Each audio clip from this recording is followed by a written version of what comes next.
We started looking at green ammonia. And when people think of ammonia, you think of cleaning products, or you think of a skating rink material that can be produced in a pure green way that can then be utilized in agriculture as a fertilizer or as a fossil fuel replacement, running in internal combustion engines. The smaller companies, the startups, are the ones that can really effectuate change. And I can't believe that companies that large, they have such a hard time adapting. Welcome to the Business Growth Pod.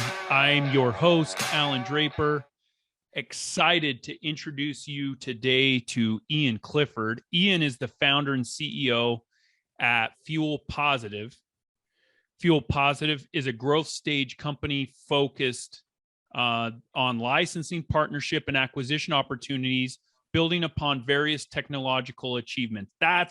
We're going to get into that because I'm not even sure exactly what that means. So we're going to chat a little bit about Ian, about his entrepreneurial journey, and we're going to focus on you, our listeners, the entrepreneurs out there that are trying to get their business to the next level, or even for some of you who are just trying to get started. So welcome to the show, Ian. Glad to have you.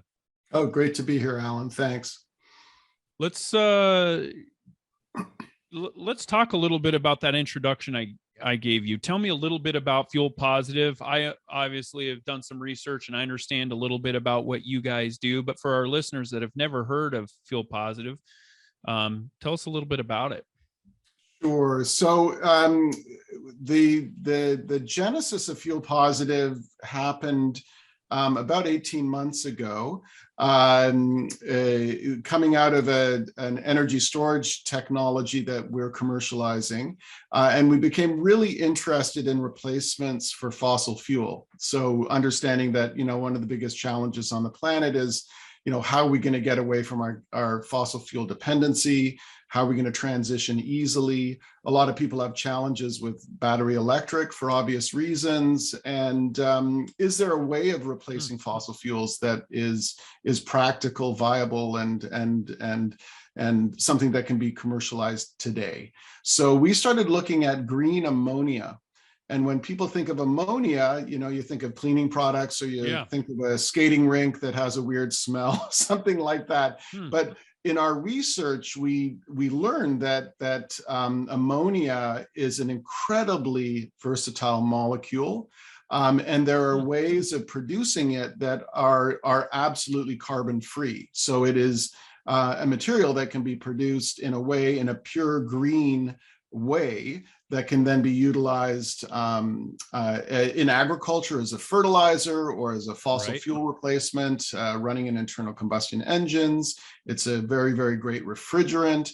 So we became really, really compelled with this, and did extensive due diligence on the technology, on the inventors who were developing it, and last April, entered into an agreement to purchase the intellectual property for the purposes of commercializing it, which is what we're doing right now. So that's in a nutshell the genesis of what we've been doing. This is through a number of other startup phases, looking at different technologies in the past. So I don't like using the word serial entrepreneur, because it sounds like a serial murderer or something like that. But the idea is that I've been through many, many startups and a number of exits, and I'm just really, really excited about the team that we have put together with FuelPositive. That's awesome. How do startup entrepreneurs, how do they find a good team? Well, that's I think that's the biggest challenge for any entrepreneur, is to find the right people. I start by making sure that the values and the mission of the company are very, very clearly stated. So you're really transparent in terms of your goals and your values, so that you can then make sure that people who at least are interested to begin with are taking a very serious look at those. Then I typically start people or groups on a contract basis. I think one of the best ways to get to know working with individuals or organizations is on a contract basis. So they're a contract supplier to us, and that relationship may last 3 months, it may last 6 months, but it gives you a really good impression of, when you're the customer, how they treat you. Right. So you get a really, really good sense of how seriously they take the relationship with you, how they manage their time, how they bill you, and all of those really important intrinsic aspects of those relationships. And then after that period, you can turn that consulting agreement into an employment contract or a more serious, potentially a merger or an acquisition, depending on what you're looking at and how you're building your organization. But I really like to test the water slowly and get to know people, get to know organizations, and see if there's a fit. And to this date, over the last year and a half, we've been incredibly careful. And of all the businesses that I've started up and run, I think I've got the best team now that I've ever had. And that comes through a lot of trial and error and learning how to do it properly. But like I said, starting with a really clear mission statement, a really clear statement of values, will at least get that initial alignment in place, and then you can go from there. Yeah. I've realized that there's only two types of people in this world, two types of entrepreneurs. There's only two. I'm going to break it down into two different classes. There are those that are good in partnerships or that desire to work in partnerships, and there are those that don't. And when I'm talking about partnerships, I'm talking about somebody that they share equity in the company with, right? You touched on some other partnerships that are super important, right? Our vendors are huge partners in our businesses, and to help us succeed and everything. But I'm specifically talking about sharing equity, and I have very specific requirements. But I love this idea of, hey, let's be clear about the vision. Let's be clear about why we're doing this. Yeah.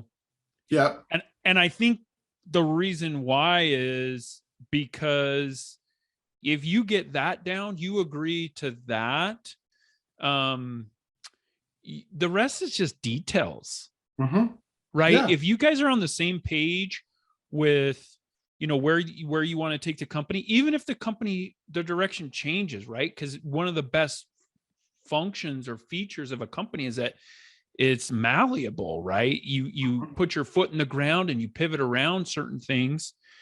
But I agree with you. When you're looking for a partner, you have to make sure you share some goals. There's got to be some foundation, and I think that's it. Yeah, and you touched on it. I mean, the importance of a really clear HR policy or HR process is important. And from my experience, again, you can't start that early enough. Because it's the old adage, one bad apple, right? And it can really damage. Yeah. So you've got a team of 10 or 15 people. One bad element in that can create a huge amount of damage, and that's something you've got to be conscious of and cautious of all the time. And you can't start that too early.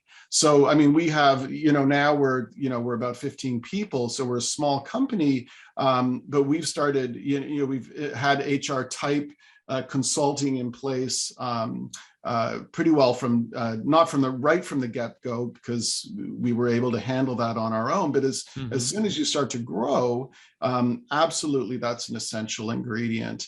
Now you touched on sort of the ownership thing. We're a public company, so we have a different sort of relationship to ownership, in the sense that we don't have any majority shareholders.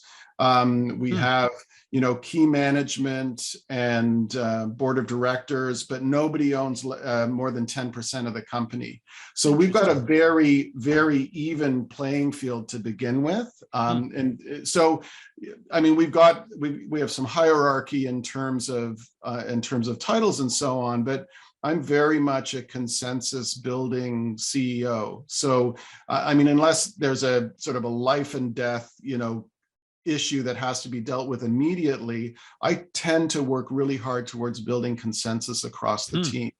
And this again goes back to the whole question of mission and values, right?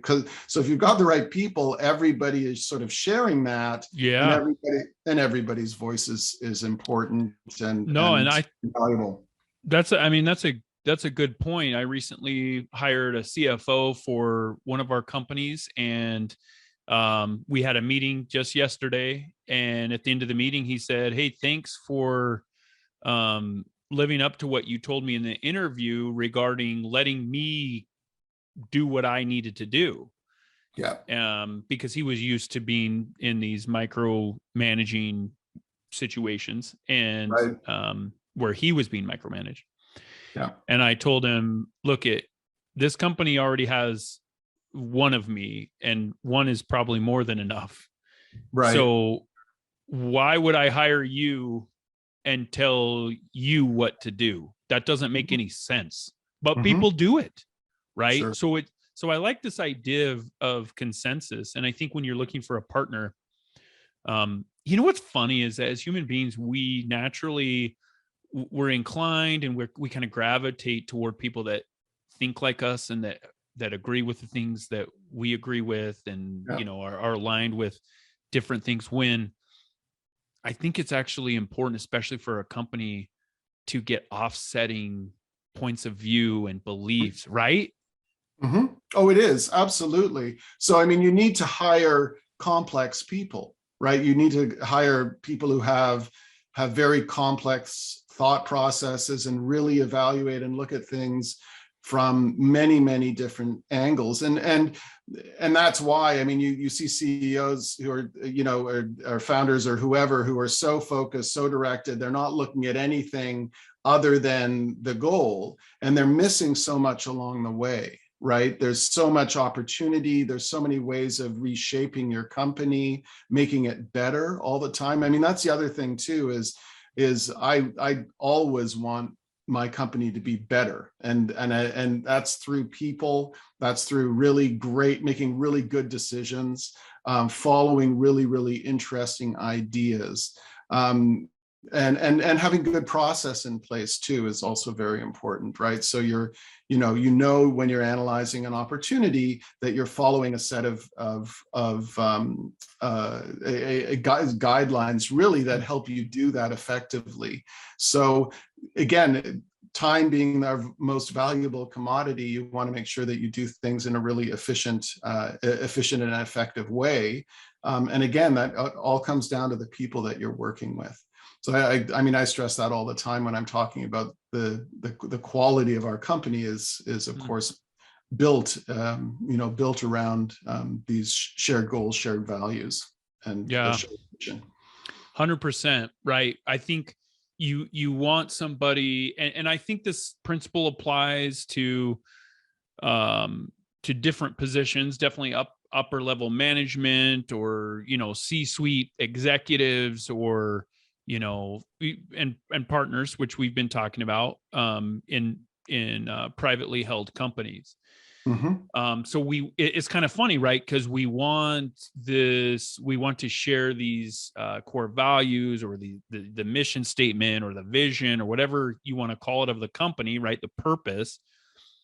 But I think that's kind of where it ends with the similarities. Beyond that, I'm looking for somebody that can complement my skills, right? That can look at something, because we all look at things differently, and we tend to look at things and think that our perspective is correct. It's just the nature of human beings. Mm-hmm. And we need people, as entrepreneurs, we need people that can look at something and see something completely different, right? We're looking at the same thing and we see things completely different.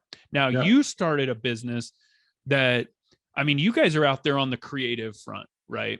Very much. Where you guys, you're kind of creating this marketplace. You're moving around technology and doing things to kind of innovate. And I think that's really impressive. I think it can be for an entrepreneur. I think it can be a little intimidating Yeah. to take on something like that. What type of encouragement do you have for the folks that are listening that are like, hey, there's no real market for this, or man, I'm really going to be sticking my neck out because I'm not sure who our competitors are, and what type of encouragement do you have for them? Well, I think it's great to be in a disruptive space, right? And we as entrepreneurs have to push for change, because most industries and industries that have been around for 100 years are incredibly change averse. So you look at the automotive industry and you look at Tesla. I mean, there's a reason why. You look at the computer industry and you look at Apple. Yeah. It is about innovation. It's about pushing boundaries, and it's knowing that you will find an audience, right? Like, it's interesting because our first audience for our technology are farmers. And farmers historically have been really worried about change. They're very fearful of change. But when you can empower them and you can give them control of their own destiny, and our technology helps provide that on the farm, you can't believe the change in attitude, right? Like, so this audience that you don't think is interested, it turns out to be absolutely fascinated and completely on side. And that's because you're taking chances. You're out there pushing, you're out there for pushing for change. We're, of course, incredibly environmentally focused in terms of what we do. So it's finding the right partners, again, who share our mission and our values. And we're finding them, we're by putting ourselves out there and making it very clear who we are. And not, never really watering down who we are, being very clear and firm in who we are. We attract the right partners, and that's a big part of our positioning, because we're up against it's classic. Oh, that's a brutal kind of stuff, right? Brutal market. Yeah. We're up against the oil industry and the fertilizer industry and ammonia industry, which are, again, they're dinosaurs, literally, but they've got trillions and trillions of dollars worth of market share. So there's opportunity, and change is an imperative. Environmental change is an imperative. So for me, it's just, find something that you're passionate about, that you really believe in, that you're willing to take chances on, and go for it. Because if we don't do it, it's not going to happen. I mean, that's the reality here. You can't wait for governments to change things. I can't wait for most major corporations are very, very slow to move in any direction. So it's really up to an entrepreneurial part of society and business to make things happen. And that should be inspiring. It's scary. So making sure you got the right financial support and you can weather the storm is a really obviously a big part of the equation as well, and not always easy. So that's a lot of people, they shy away from markets or industries where there's these behemoths, right? Because they're so intimidated, and I get that, right? I've Sure. had that, I've shared that sentiment, but you hit on an important point, and that is the smaller companies, the startups, are the ones that can really effectuate change. We're having an issue. I just got a text this morning from a guy that manages one of our companies, and he said that we're going to have some issues with vehicles because of what's going on in Canada right now. Oh, right. And I'm like, what is, I was confused, and we have 100 vehicles on back order or something. And the supply chain. Yeah. The supply exactly. chain. We're vulnerable. My response to him was, man, I can't believe that companies that large are so, they have such a hard time adapting. But it makes sense, right? The infrastructure is just so deep, wherein, in car manufacturing, it's very, very complicated, right? There's several moving pieces, but a smaller company, you brought up Tesla, they're able to, they're not smaller anymore. They're newer, a lot newer. Yeah. But that principle, I'm sorry. No, and they're doing things differently. I mean, they're looking at ways of manufacturing and distribution that's very, very novel. And it's an interesting model for sure. I mean, I think that's a good point. They're doing things differently. And a lot of the, the old guys, the big companies, they move so slowly, and they're like, hey, this has worked for us in the past to some extent. We're just going to keep doing what we're doing. Right. Except for they'll have a commercial during the Super Bowl or something that talks about, how they have a new line of EVs or Yeah. Love it. Well, I mean, that does bring, for me, that's motivating. Like, hey, like take them on, like start. I mean, if I were giving someone advice that they're in a really tough to crack industry, I would say start super niche, find out what your USP is, find out what you're unique at, of course, and go after them. Yeah, absolutely. Yeah. And it's interesting because I think consumers are looking for change as well. I mean, I think everyone's sort of fed up with the way things are done and how centralized so many things are. Energy, fossil fuels, supply chain is, we're all experiencing that through COVID, how price fluctuation is so profound.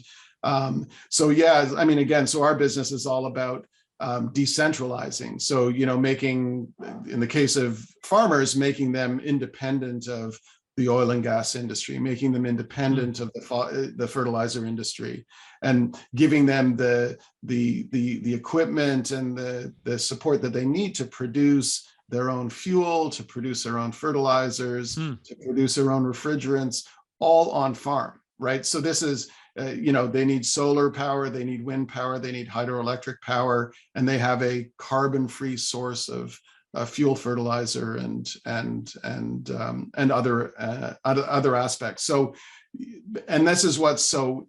This is where you say find your niche, find something that differentiates. Don't just reinvent the wheel. You've got to create a new wheel, and what does that look like?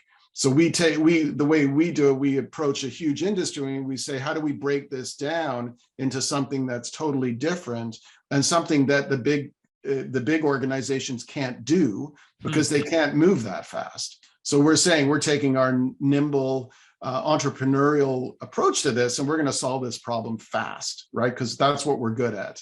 That's what effective entrepreneurs do. They change things quickly and they make things happen quickly. So yeah, I mean, that's certainly a piece of advice, just figure out how to differentiate and then be really clear and really proud about it, right? And really push it. Yeah. I think, no, for sure. And I think you're going to find some raving fans to support you, right? And they're going to be your best form of marketing. Exactly. Get those people that share the beliefs of the company. They're behind a lot more of the why you're doing things than the what you're doing. Yep, exactly. And allow them to spread the word. Exactly. Spread the word. That's what Tesla's done. Tesla has never advertised, for instance. Nope. I mean, it's all word of mouth. It's all end users. And this is in farming. It's very interesting because it's a very connected, vocal community. Right. And farmers historically take care of each other. I mean, and so they talk about things that change their lives in a positive or negative way, and they support each other. So there's that. So again, that's sort of finding a niche, finding a community, finding customers that are like-minded and so on. So it's all part of the process. Yeah. But again, I think entrepreneurs can do this in a way that big business just can't at this point. They just don't understand how to do that. No, I love it. And I think part of that is, especially if you're kind of in a novel market, is the education, right? Being patient with your customers and helping them understand. I grew up in a small farming community on the Oregon-Idaho border, right? Okay. So I grew up basically on a farm, and farmers of all people, have a tough time evolving. They really do. And so you have to be patient with them, and just like any type of consumer base, and make sure you educate them and help them understand really how your business or product is going to help their lives be better at the end of the day. Exactly. Yeah. And then, you find one, and then you find the next one, and then those two find 5 more, and those 5 find 100 more. Exactly. I mean, that's how those very organic growth, if you will, in terms of finding your audience, finding your market. And that's one way of doing it, for sure. Love it. Well, it's been a real pleasure, Ian. Where can people reach out to you if they want to hear more about FuelPositive, all the great things that you guys have going on over there? Sure. Well, the website's easy. It's FuelPositive.com.